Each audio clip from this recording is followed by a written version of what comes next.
Haji Fernandes, ku daga nan me kuke ganin cewar za ku iya taɓukawa ko za ku yi kira ga waɗanda Allah ya sa iko a hannunsu yake na samar da wani hoɓɓasa ga al'ummar Falasɗina da suke Gaza kuma suke fuskantar wannan yanayi? To, Khadija, mu dai a yanzu yanda duniya ta zama digital, yanda ba mu da sophisticated weapon, ba mu da makamin nukiliya, ana kokarin abin da za a kai bakin salati. Kin ga ai sai dai kullun kai express mind ɗinka da abin da yake damun ka a zuciyarka, kai musu addu'a. Yanda amma babban abin dai kaga kai ɗanka zai tashi ije makaranta, amma su wa'ancan, Khadija, can you imagine yau ko yunwa mutum yake ji in baya cin abinci akan kari, idan yana fama da gyamban ciki ya yake ji? To su wa'annan hatta kai kadamin ma da yunwa baba bash za ta ci mutum har ta cinye har ta kashe shi. Subhanallah. Wanda a hurumi na Allah ma ya hana ko me mutum ya yi maka ka horar da shi ko ka azabtar da shi da yunwa. Kwarai da gaske. Amma abu ɗaya ne yake ɗan samun ruwan sanyi, nake samun sa'ada a zuciyata. Kin ga ina nema in miki kwalla. Na ga wa'annan Yahudawa sun kashe annabi Zakari, sun kashe annabi Yahaya, sun yi barna a ban ƙasa. Daga baya ma Allah ya ce qatalahumullahu annayin fa'u, Allah ya ce ya tsine musu albarka. Amma ni tunanin da nake, Khadija, wannan addu'ar da muke akan Palestine, Allah ya karɓe ta. Domin kin san Allah duk inda baka tunaninsa haka iki. Annabi Musa ya yi addu'a, ya roki Allah, amma Allah ya ce ka je mun amsa maka, ka je ka ci gaba da kiran Fir'auna da mutanensa tsawon shekara 40. Kwarai da gaske. Sai nake cewa wannan addu'ar da muke wa Falasina, wannan ko za ta kai shekara 40 din nan, Allah, mu ba ma'asumai bane ba, yan adam ne mu, amma mun zaku wa'annan bayina ka Allah kafi mu san su. Duk da cewa su da suke mutuwar shahada suke. Domin Khadija, duk mutum wa man qatala mu'minan muta'ammidan wa jazaohum bi jahannama khalidina fiha abada wa ghadiballahu alaihim wa la'anahu wa kin ji dai abin da Allah ijero kan wanda i kashe rai mumini da gangan ba da haƙin shi, ba da haƙinsa ba. To yanzu su Isra'ila abin ma nasu ya kai intaha. Domin yau mutum wai yana karɓar abinci, ana saka masa wai aji, saboda duk sai riga sun yi displacing ɗinsu. Babu wani gida yanzu a a Palestine, ya zama kufan gaske. Duk sun rusa musu ko ina. Khadija, an kai kadamin da mutane a bola, uwa tana kai ɗanta ije bola domin isamu abin da zai surviving. Yau kuma duniya tana kallo, ai duk wani riot ko kuma abin nan ba zai samar da impact ba, sai dai wa'annan mutanen Amurka, uwar gijiyar Isra'ila, ta yadda cewa abin da Isra'ilan nan suke ba daidai ba ne ba. Kuma duk da Faransa yanzu, ni ba na iya ce miki wai abin da Faransa take, domin ita ka iya ɗaukanta kamar chameleons, hawainiya. Yau za ta iya ce miki tana agitation dan a samar da ƙasar Falasina, gobe ta canja, gobe ki iya ganin ta canja. To ni ban yi layin akan Faransa akan abin nan da take ba, illa iyaka mu taimaka wa mutanen nan da addu'a, domin suna cikin wani yanayi, suna cikin wani ƙangi wanda, Khadija, ina tabbatar miki cewa baki ban san yadda zan miki expressing irin matsalar da 'yan Falastin suke ciki ba. Kuma ƙasashen Larabawa yau, Khadija, duk dan Allah dan Annabi ki tunani, duk fa waɗanda suke kewaye da Isra'ila din nan ba duk Larabawa ne. Ta yaya za a yi a ce har 'yan uwanku wanda kuke tare da su, abokan zaman ku, a ce gabaki ɗaya babu wani wanda zai iya taka mata birki? Kamar yadda na faɗa miki, ita Iran yanzu abin duniya ya mata yawa, da wanne za ta ji? An san ita ce ta ɗaya, ka iya cewa ƙasa tilo wacce take taimaka musu, amma yanzu ita ma ta ko'ina sanction, an mata ƙawanya, an sa ta a gaba, ana so lallai sai an ga bayanta. To kuma mutane wai yanzu duk fa abin nan da ake yi, wai Iran ta taimaki 'yan Palestine, Iran ta daɗa afkawa Isra'ila. To su ina sauran ƙasashen Laraba me amfanin su Jordan, me amfanin wai har kai bar mu tambayi Baba Bash kaji Mustapha Fernandes abin da yake cewa me amfanin kasashen Larabawa wanda suke da gwamnati, suke da dukiya, suke da dama, ga su kuma a kurkusa, su ne suka fi kusaci da Falastinawa, me amfanin su idan ba su taimaka ba? To DJ dole ne in yi waiwai a dan tafiya. Lokacin da aka yi takun saka da Saddam a first Gulf War da aka yi na yakin tekun fasha na farko, Saddam Hussein na Iraq. A wannan lokaci abin da zaki gane, inda zaki gane Larabawa sun zubar da yancinsu, sun kuma yadda cewa su ba su da wani Allah in ba Amerika da Ingila da kasashen yammacin duniya ba. Da za su yaƙi Saddam Hussein sai da aka yi gangamko na ƙasashe 38 ciki har da Egypt din nan ita sai da ta ba da sojoji 38,000. Jordan da shi Fernandes yake magana ita ta ba da airspace din da aka kai wa Saddam hari. Saudi Arabia da yake kallo ita ta ba da F-16 fighter jets, jiragen yaƙi da kuma sojoji wanda aka sa su a matsayin contribution na taron dangi aka yaƙi Saddam Hussein. Bayan an yi liberating din Kuwait, an kwato Kuwait, an yanto ta din a kamar yadda da aka shirya manaƙisar da Amurka din ce dama ta shirya don a ga bayan Saddam Hussein din, tunda script ne, tsari ne aka biyo. Ba a kyala Saddam ba sai da aka rataye shi a bainar jama'a.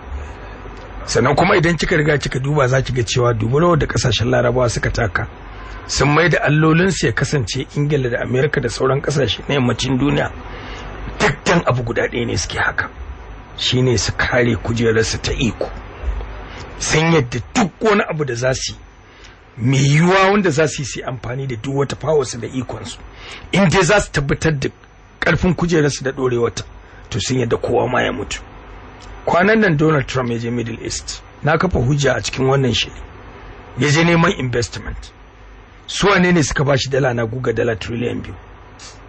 Da kasashen daular Laraba, United Arab Emirates da Saudi Arabia da Qatar, su suka ba Trump. Kuma abin takaici Fernandes, Trump din duk a tsawon ziyarar da ya kai waɗannan garuruwan kasashen guda uku, ba inda ya musu magana Palestine, ba inda suka yi musu, su ma Larabawan suka yi magana 'yan Palestina. Da sun so gaskiya in har matsalolin 'yan Palestina ya dame su, da sai su ce wa Donald Trump, ba za mu baka dukiyar mu ba a matsayin investment sai ka yadda da conditions din mu na sharadi. Wannan gabar da kuka kawo, sai ka yadda cewa za ka yi amfani da damar ka a daina kaiwa 'yan Palestina hari a doro irin na zalunci, sannan mu ba da kuɗin mu, amma tsoron cewar kuma sai zo daidai lokacin da Trump din ya rika amfani da wata sara don ya tsoratar da su. Sanda aka fara yaki tsakanin Iran da Isra'ila, me yake cewa America ta rika amfani da media outlets ɗinta, kafofin yada labarai, take cewa za mu kawo abin da ake kira regime change in Iran, za a sauya gwamnati. Kaga kalma ce wadda ake ta kai kunna mahukuntan Iran su Ayatollah Ali Khamenei, amma duk ƙarshe magana ce aka yi ta harshen damu. Da waɗannan ƙasashen yake waɗanda su ne suka yadda Amerika ta zama allon shansu, su gane cewa kada su taɓa tunani nan kusa za su yi wani yunkuri da zai kama da bijirewa ga dukkan manufofinsu a duniya. Kaga magana ce ake ake da guzuma, ana harbin karsana. Saboda haka wannan wasu abubuwa dije da yake faruwa abu ne wanda yake naka shi ke bada kai. Yanzu ka dubi arziki irin na Saudi Arabia, amma a wayi gari yau duk duniya babu wani mutum mai kima idan a Saudi Arabia fiye da ba Amerika, ko mu Quraishi bai kai shi daraja a idan su ba.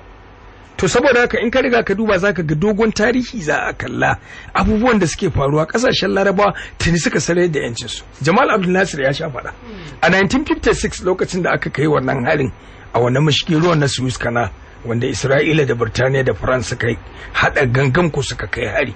Bayan an kai harin, mai Jamal Abdel Nasser ya faɗa, yace na sani wannan hukunci ne aka yi domin irin manufofina da matakan da na ɗauka na haɗa kan ƙasashen Larabawa su haɗa a wani umbrella, abinda shi Jamal ya kira Pan Arabism. Wannan kuma na san adawa aka yi da shi domin a hukunta ni, amma hukunci ne aka yi wa duk wani balarabe a duniya ya gane. Bayan ya yi wa Fati, Gaddafi da ya ji juya hali a shekara ta 1969 lokacin da ya kauda daular sarki Idris ta Sanusiya dynasty, ai shi ma kin ga sai ta zo masa a daidai lokacin da wani gata ya zo masa, sannan ana tsannin gaba tsakanin bangon gabas da bangon yamma, tsakanin Rasha da Amurka. Sai ya kalli irin rawar da shi sarki Idris ya taka, wanda ya kusan ya sayar da yancin Libya da kudinta da arzikinta na mai. Sai ce to bari ni kuma in zo ta wani fanni in nema mutanen mu yanci. Gaddafi ya samu soft landing saboda Rasha na bayan shi.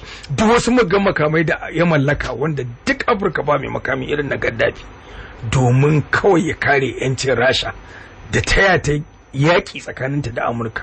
Shi ma ya soye wannan fan Arabism. Sai kasashen yammacin duniya suka ce in ya san wata bai san wata ba, bari mu aje shi amala, akwai ranar da ya za ta gidan kanwa. To shine sakamakon lokacin da aka ce rusasshen tare Soviet ta kare, kaga Gaddafi baya da bargon rufe kanshi. Sai kasashen yammacin duniya suka ce za mu saka a gaba abin da ya leading to wannan revolution na shekara ta 2011 wanda ya rasa ransa. Wannan fa sune turawan da to naji sakataren harkokin waje na Qatar yana faɗin cewar duniya tana ganin baikin su game da abubuwan da ke faruwa, to amma suna kallon abubuwa guda biyu. Na farko shine bi sannu a hankali har a kai ga cimma matsaya ta lumana tsakanin Isra'ila da kuma Falasɗinawa. Sai ce matsaya ta biyu kuma ita ce amfani da ƙarfi, wanda su suna ganin babu riba amfani da ƙarfi daga ɓangaren Larabawa, domin ba su da ƙarfin tasiri da yawan makamai da za su tunkari Isra'ila. Wannan hujja ce baba? Wato bari fara da ta farko. Ba wani tsari na lumana da zai sa Isra'ila ta bi, ba za ta taba bi ba. Ina na akan bakana. Ai wani ma ya taba aiko mun da tambaya ya ce wai me yasa ta Rasulu duk lokacin da kake cewa Yahuda ba za su canja ba take ganin za su canja. Wani ya aiko mun text rana. To ai abin da yasa nake cewa wata illa Allah za su canza tunda ai ba su suka yi kansu ba. Wannan daban. Amma a ɗabi'a za a kalle su Fernandes. Da kuma abin da Allah ya ce zuciyar ba Yahudi kamar dutse take. To. Ita ba irin zuciyar ki bace ba, domin shi ba Yahude mutum ne da idan ya tsaya mutum ne mai kafiya da naci. Domin ko lokacin Annabi Ibrahim lokacin za su zo su ce ai dai dan wuta kuke mana alkawarin Allah zai kona mu, ba Yahude yana iya sa hannunsa wutar ta cinye ice dan wannan Allah ya kona shi, amma ba zai manufar abin da yake ba. Saboda haka idan kin san ba Yahude ma Khadija, ai ba za ki sauka daga kan maganar da baba ba shi ke ba, saboda mutane ne da sun ce Allah ya ba mutumin da Allah ya wagata a duniya irin ba Yahude, domin Allah ya saukan musu mannu, ya saukan musu da salwa. Amma an ce ga abin da za su yi, amma suka koma suna jan ciki da izgilansi, suna kwaya a cikin gashi maimakon su bi Allah kamar yadda Annabi Isa ya yi roƙo, kuma sun yi alkawari fa. Saboda haka karki taɓa tunanin ba Yahude wai zai miki abin da Allah da ya halicce shi ma ya masa butulci. To kuma Khadija kina magana a yiwan nas mai ba Yahude za ku kulla da shi? Babu wannan magana.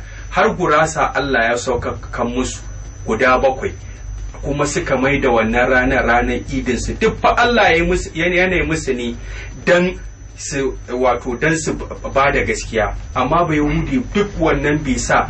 Bari in faɗa, ai ba Yahudi ma kafin ki samu wanda ma zai ba da gaskiya, in banda in kin ji ana irinsa Abdullahi bin Salam, shine wanda mahaddacin Alkur'ani ya so Annabi irin ɗaiɗaikunsu kafin ba Yahudi yadda ya karɓar miki gaskiya.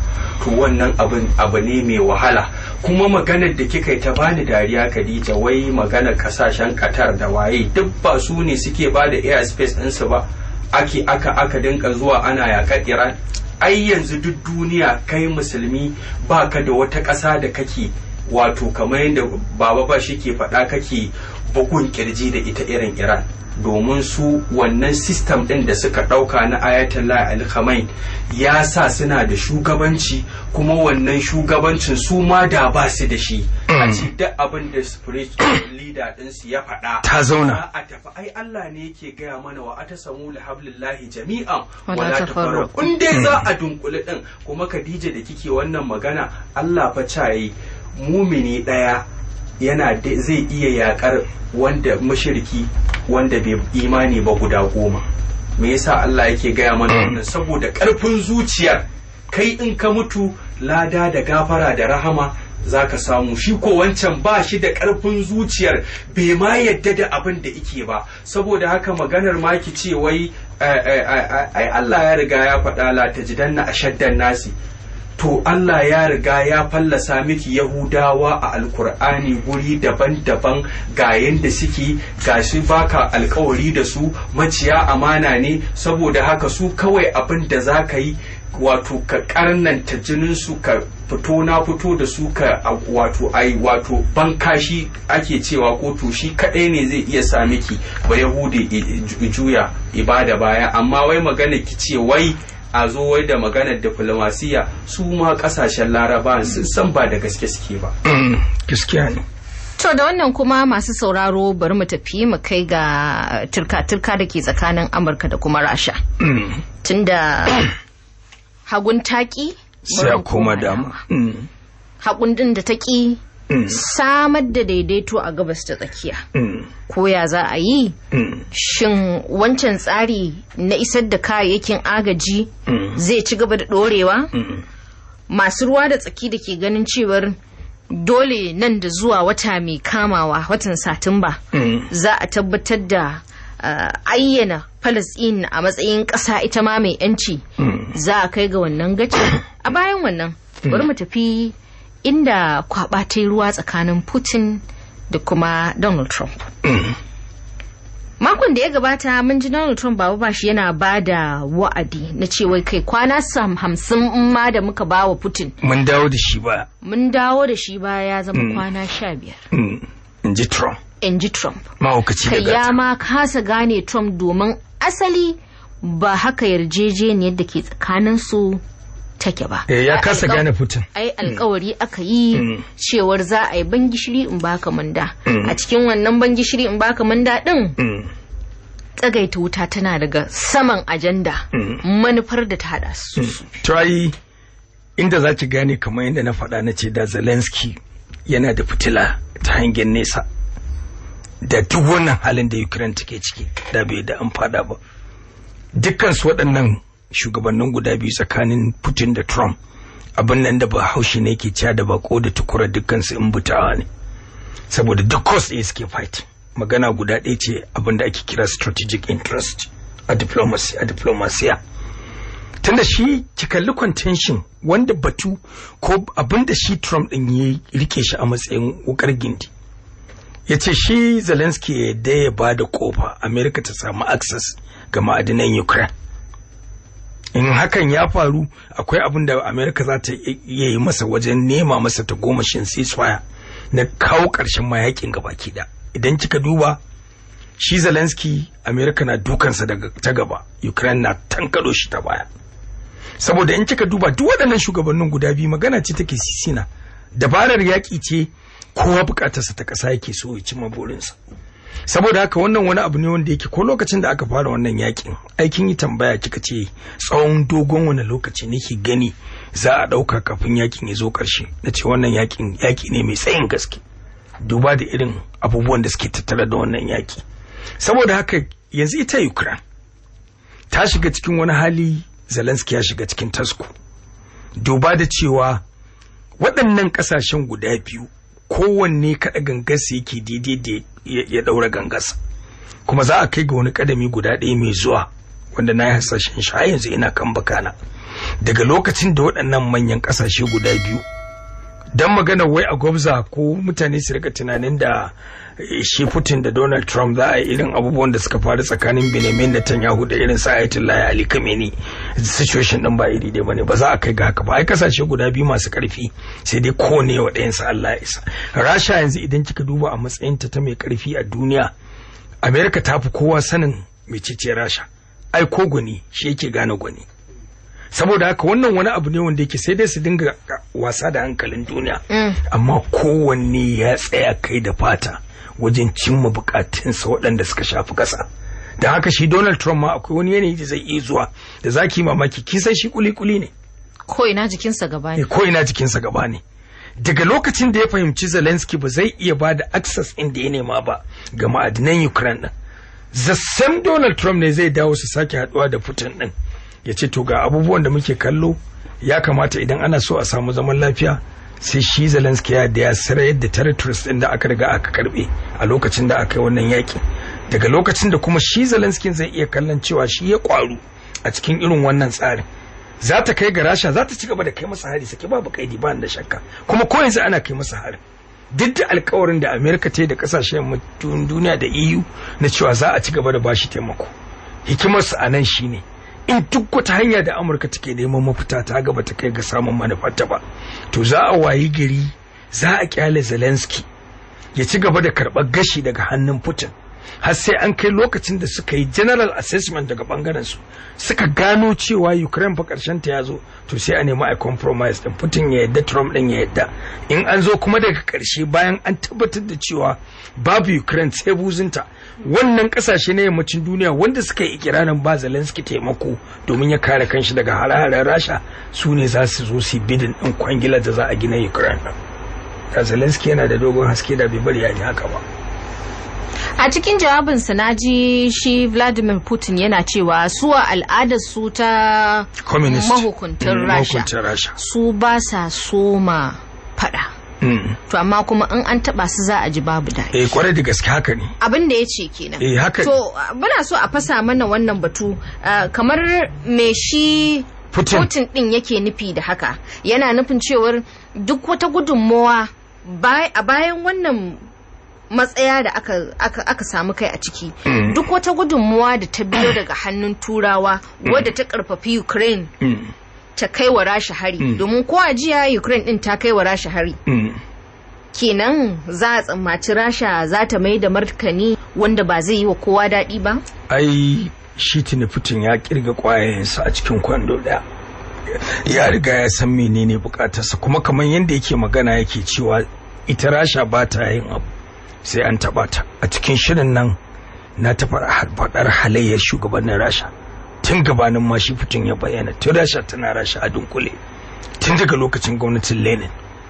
An yi shugabanni da yawa har kan lokacin da Gorbachev yake mulki da lokacin da Rusasshiyar Tarayyar Soviet ta karye. Na faɗa a cikin wannan shirin lokacin da ake Cold War na yakin cacar baka, Rasha bata cika ba da emphasis muhimmanci akan kutse a wasu gurare na duniya domin neman iko. Galibi ta fi tsare iyakokinta da haƙoƙin ita wannan tarayya gabaki ɗaya, wanda din ya taba su ya gwada intelligence su to zai san ko su waye su. Wannan shine abin da shi Putin din yake nufi. Sannan kuma in aka riga aka duba dama duk wannan tsoratarwar da ake samu da kwanakin da shi Trump yake cewa ya rage sun dawo kwana nawa na to duk wannan ba zai iya firgita Vladimir Putin ba, saboda ko lokacin da ake tsakiyar yakin ai kasashen EU din da America da kasashen yammacin duniya sun kakabawa ita Rasha takunkumin kare tattalin arzikin kasa. Tafiya da tayi tafiya sai da aka waye gari Putin din ya fito ya gaya manema labarai a fadar mulkin sa ta Kremlin a inda yake cewa mu da ake tsammani takunkumin tattalin arzikin kasa zai ga bayan mu, to muna so yammacin duniya da America da yan baranda su gane cewa maimakon mu mi kasa sama ma mu kai karfin mu ne ya karu, dan haka zai mai da musu martani ta hanyar da ta dace, ba na shakka. Masu sauraro kar ku shafa, kuna tare da mu kai tsaye mita 93.1 a zangon FM Arewa Radio daga nan tashar ku ta Hausa Zalla. Kuma mun tattauna waɗannan batutuwa har yau mun yi bako na musamman Alhaji Mustapha Fernandes wanda ya tofa albarkacin bakinsa game da yadda take kayawa a can zirin Gaza tsakanin Palestine da Isra'ila da kuma sauran kasashe na yammacin Turai. Naji Fernandes yau ya dora min laifi ya ce ya kike cewa kaza ai kaza ai ba ni kadai bane kowa ma laifi na ake gani saboda kina cewa ai za su bi diplomasiya kuma babu ba yana ya san halin su za su bi diplomasiya tunda ga abin da ake gani na zahiri ko a diplomasiyar ita ma ai akwai inda take yin kai, kuma kamar yadda na faɗa ita Isra'ila ai ba ita ta kanta ba. Dukkanin abubuwan da suka zo a cikin nassi, batutuwa da suka zo a cikin nassi ai ya nuna cewar din ko a irin yadda suke da turjiya da kafiya da naci da bore ba su suka yi kansu ba. Ba kuma dai matsorata ne da za su ga yanzu za a tashi haika, amma kamar yadda Baba Bash yake faɗa su ai sun zama 'yan lelan Amurka. domin kin ga yanzu Isra'ila ba a son a ji kukanta ko yaya aka ce ƙyat kawai ni abu ɗaya nake neman yanda dai za ku yi alfarma yanda za a samu wato resolution wani kudiri yanda za a samar da masalaha mafita na wannan rikicin da ake, amma ni in ba haka ba ban ga yadda Isra'ila za su daina kashe Falasɗinawa ba, sai dai kullum a zo in an yi program mu ci gaba da ɗuma dutsen daladin dukin gaba zai san muna yi ba. Mita 93.1 masu sauraro nan zamu dusa